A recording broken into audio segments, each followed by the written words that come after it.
बढ़ते आगे। हिमाचल के मुख्यमंत्री जयराम ठाकुर दिल्ली दौरे पर हैं, जिसके बाद मीडिया से रूबरू होते हुए सीएम जयराम ठाकुर ने कहा कि दिल्ली में संगठनात्मक बैठक थी, जिसके चलते दिल्ली आए थे।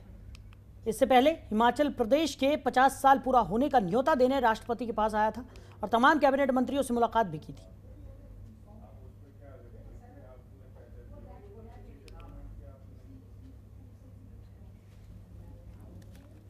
बात बड़ा स्पष्ट करना चाह रहा हूँ। मैं पिछला दौरा जो हमारा दिल्ली का था, उसमें विशेष तौर से आदरणीय राष्ट्रपति जी को हम हिमाचल प्रदेश में निमंत्रण देने के लिए आए थे, क्योंकि हिमाचल प्रदेश के स्टेटहुड के 50 वर्ष पूरे हुए हैं और हम विधानसभा के एक विशेष सत्र बुलाने के लिए उनको निमंत्रण देने के लिए आए थे, मैं और अध्यक्ष विधानसभा। और उसके अतिरिक्त हम हिमाचल प्रदेश के जो इम्पोर्टेंट प्रोजेक्ट्स हैं उनके फॉलोअप के लिए आए थे। हमारा वित्त मंत्री जी से मिलना हुआ, हमारे केंद्रीय गृह स्वास्थ्य मंत्री जी से मिलना हुआ, हमारा हिमाचल प्रदेश के संदर्भ में जो हमारे नागरिक उड्डयन मंत्री हैं उनसे मिलना हुआ। तो बहुत महत्वपूर्ण विषयों पर चर्चा हुई है और ऐसे में आज हम फिर से आए हैं, क्योंकि आज की ये बैठक बहुत पहले निर्धारित है, संगठन की बैठक, और उस संगठन की बैठक में हम भाग लेने के लिए आए हैं। वहीं 1971 में भारत पाकिस्तान युद्ध के 50 साल पूरे होने के उपलक्ष्य पर राष्ट्रीय युद्ध स्मारक दिल्ली में पीएम मोदी की ओर से सैनिकों को श्रद्धांजलि देने के लिए 4 विजय मशाल प्रज्वलित किए गए थे, जिन्हें देश के अलग अलग कोनों में घुमाया जा रहा है। इस कड़ी में आज स्वर्णिम विजय दिवस पर शहीद स्थापित कई युद्धों में अपने पावर का शहीदों को श्रद्धा अर्पित। इस दौरान नवी कोच कुमार शर्मा ने शहीदों को युद्धशाला में ब्रिगेडियर मनोज कुमार शर्मा कहा कि इस विजय मशाल का शुभारंभ पीएम मोदी ने किया था। उन्होंने कहा कि ये विजय मशाल घूम रही है और जम्मू पहुंची यहाँ और लोगों को ये जिन को दे क्या कर सकते हैं। आज की युवा मैं एक सैनिक हुआ था और मैंने इसकी लड़ाई लड़ी है। मैं लड़ाई लड़ी हूँ और इतना कि मैं 3 दिन तक बेहोश रहा और आज भी कि मैं उधर Himachal all India Congress committee के सचिव सी शर्मा ने वर्तमान जयराम सरकार पर तंज कसा है। उन्होंने प्रदेश सरकार के कार्यकाल को छुट्टियां मनाने जैसा बताया है।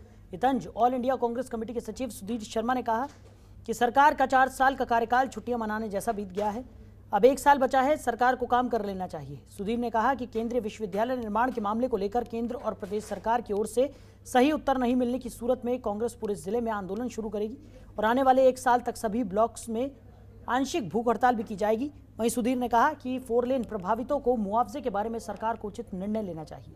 इन्वेस्टर मीट का एक भी प्रोजेक्ट धरातल पर नहीं उतरा है।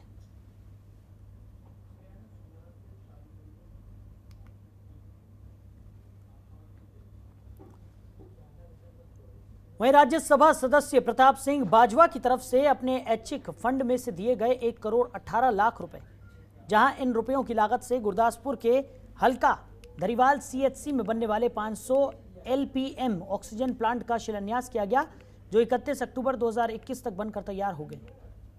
तो राज्यसभा सदस्य प्रताप सिंह बाजवा ने देश विदेश में रहती समूह गुरु नानक नाम लेवा संगत को जगत गुरु नानक देव के विवाह पर्व की बधाई भी दी और कहा कि डिप्टी कमिश्नर के नेतृत्व में जिला प्रशासन की तरफ से जिले में सर्वपक्षीय विकास काम करवाए जा रहे हैं। इसके अलावा कहा कि कोरोना महामारी के दौरान ऑक्सीजन की कमी को देखते हुए सीएचसी धारीवाल में ऑक्सीजन प्लांट लगाने के लिए अपने ऐच्छिक फंड में 1 करोड़ 18 लाख रुपए भेजे गए थे, जिनमें लोगों को ऑक्सीजन की कोई मुश्किल ना आए और उसका इंतजाम किया जा सके।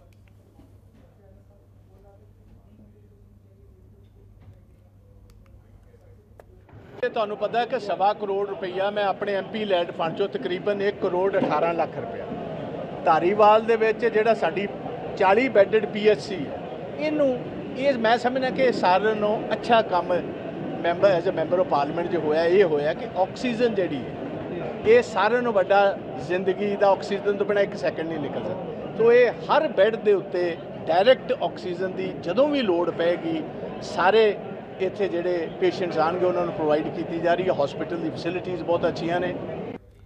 वहीं ब्राह्मण समाज की बैठक में ब्राह्मण युवा सभा के उपप्रधान राजू होडर की अध्यक्षता में ये बैठक हुई, जहां इस दौरान उन्होंने कहा कि शेरगढ़ गांव में जो कॉलेज बना हुआ है वो 2014 का बना हुआ था और उस समय इस कॉलेज का नाम भगवान परशुराम राजकीय बहुनीतिकी संस्थान शेरगढ़ था, लेकिन मौजूदा समय में उस कॉलेज का नाम राजकीय बहुतकनीकी संस्थान है।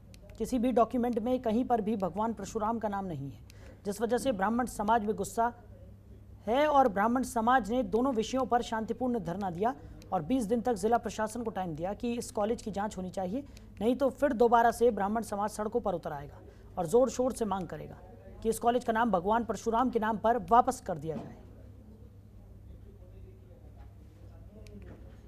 ਇਹ ਕਹਿਣਾ ਵੀ ਉਹ ਦਾਦੇ ਸਾਡੇ ਤੋਂ ਪਹਿਲਾਂ ਜਿਹੜੀ ਸਰਕਾਰ ਬਣੀ ਸੀ ਅਕਾਲੀ ਦਲ ਤੇ ਉਦੋਂ ਦੇ ਰਹਿ ਰਹੇ ਉਹ ਸਰਪੰਚ ਨੇ ਉਦੋਂ ਦੇ ਵਾੜੇ ਆ। ਅਸੀਂ 2-4 ਵਾਰਾਂ ਕਿਹਾ, ਸ਼ਿਕਾਇਤ ਵੀ ਕੀਤੀ ਹੈ, ਪਰ ਕੋਈ ਨਹੀਂ, ਉਹਨਾਂ ਨੂੰ ਕੱਢ ਨਹੀਂ ਰਹੇ ਕੋਈ। ਅਸੀਂ ਤਾਂ ਨਹੀਂ ਕੱਢਣਾ ਚਾਹੁੰਦੇ ਉਹਨਾਂ ਨੂੰ। ਤੇ ਇੱਕ ਦੋ ਵਾਰਾਂ ਵੀਡੀਓ ਸਾਹਿਬ ਨੂੰ ਕਹੇ ਆ, ਉੱਦਾਂ ਇੱਕ ਦੋ ਵਾਰਾਂ ਕਹਿ ਤਾ ਤਾਂ ਸਾਡੇ ਨਹੀਂ ਕੋਈ ਸੁਣਵਾਈ ਹੋਈ, ਪਰ ਉਹ 15 ਸਾਲ ਤੋਂ ਰਹਿ ਰਹੇ ਘੱਟੋ ਘੱਟ ਦਾਤੇ ਆ ਆਪਣੇ। ਇਹਦੇ ਬਾਰੇ ਕੋਈ ਸ਼ਿਕਾਇਤ ਨਹੀਂ ਆਈ, ਨਾ ਪਿੰਡ ਵਾਲਿਆਂ ਦੀ ਆਈ ਹੈ, ਨਾ ਸਰਪੰਚ ਸਾਹਿਬ ਦੇ ਮੇਰੇ ਕੋਈ ਨੋਟਿਸ 'ਚ ਇੱਦਾਂ ਦੀ ਗੱਲ ਹੁੰਦੀ ਹੈ। ਅੱਜ ਮੈਂ ਪਹਿਲੇ ਦਿਨ ਤੁਹਾਡੇ ਕੋਲ ਮੈਂ ਸੁਣ ਰਿਹਾ ਜੀ, ਤੁਸੀਂ ਕਿਤੇ ਕਵਰ ਕਰਕੇ ਲੈ ਆਇਆ ਉੱਥੋਂ ਜੀ। ਇੱਦਾਂ ਦੀ ਗੱਲ ਹੋਵੇ ਮੈਨੂੰ ਸ਼ਿਕਾਇਤ ਆਈ ਹੈ, ਚਲੋ ਤੁਸੀਂ ਅੱਜ ਮੇਰੇ ਨੋਟਿਸ 'ਚ ਲੈਂਦੀ ਹੈ, ਮੈਂ ਬੰਦਾ ਭੇਜ ਕੇ ਇਹਦਾ ਕਰਕੇ ਵਾਏਗਾ, ਉਸੇ ਟਾਈਮ ਨਿਕਲ ਜਾਏਗਾ ਜੀ। ਸਰਕਾਰੀ ਬਿਲਡਿੰਗ 'ਤੇ ਕੋਈ ਵੀ ਕਿਸੇ ਨੂੰ ਅਧਿਕਾਰ ਨਹੀਂ ਡੰਗਰ ਬੰਨ੍ਹਣ ਦੇ ਜਾਂ ਕਬਜ਼ਾ ਕਰਨ ਦੇ ਜੀ। ਤੇ ਜੇ ਐਡਾ ਵੱਡਾ ਮਸਲਾ ਤਾਂ ਮੇਰੇ ਨੋਟਿਸ 'ਚ ਨਹੀਂ ਆਇਆ ਵੀ ਮਾੜੀ ਗੱਲ ਆ ਜੀ। वहीं बीजेपी के नेता सुरजीत जियाणी ने सीएम कैप्टन के बयान पर पलटवार किया है। उन्होंने कहा कि किसानों को बरगलाने का काम कांग्रेस कर रही है। जियाणी ने कहा कि जाखड़ ने खुले मन से कहा कि अच्छा हुआ किसानों को दिल्ली भेज दिया, नहीं तो पंजाब में धरना होता। इसका मतलब था कि किसानों की वजह से कांग्रेस को नेता परेशान करते और घेरे जाते। साथ ही उन्होंने किसान नेता राकेश टिकैत को लेकर कहा कि राकेश टिकैत के पिता भी यही चाहते थे जो पीएम मोदी ने किया है, लेकिन नेता बनने के चक्कर में उन्होंने किसानों के साथ धरना देना शुरू कर दिया और किसानों के हक की बात नहीं करके बल्कि किसानों को भड़काने का काम किया।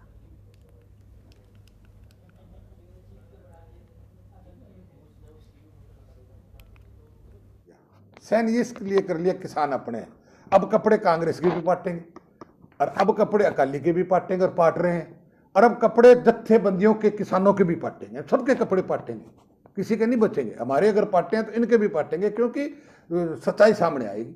अब अपने अपने कपड़े ये सभी संभाल लें, हमारे जो पाटने थे पाट गए।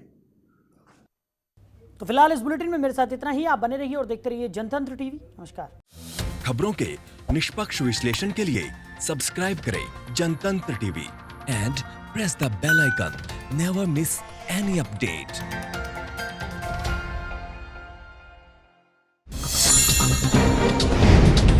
डाउनलोड कीजिए जनतंत्र टीवी ऐप को, जो कि अवेलेबल है गूगल प्ले और ऐप स्टोर पर। अधिक जानकारी के लिए अभी डाउनलोड करें।